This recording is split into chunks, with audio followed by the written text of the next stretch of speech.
武汉肺炎疫情继续咧拖防疫人员感受到真大压力，倒卖喙暗的药局甲卫生所负担嘛真大。屏东甲高雄的卫生所呢，有被要求讲卖喙暗的时爱开收据给民众，因呢是用手写的，浪费真侪时间嘛，引起基层的卫生人员伫质疑讲，这是浪费防疫能量。加在经过反映了，目前已经免写收据啊。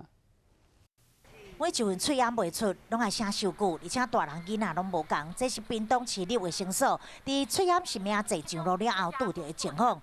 因为是配合中央政策，爱开收据，卫生所的人员确实执行，但是对你的工作造成真大的负担。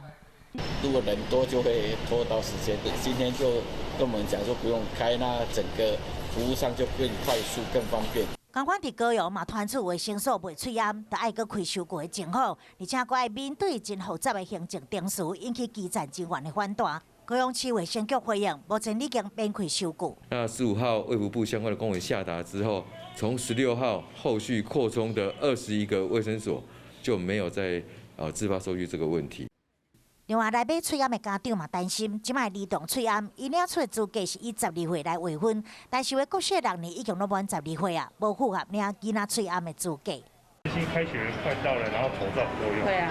是怕不够才会来领的，不然我之前都没有来领过。后礼拜就要开学啊，敢会发生部分的小学生无喙暗通过，迄则是一个班级2种制度的乱象，恐惊相关单位来赶紧调整变通，互民众会当安心。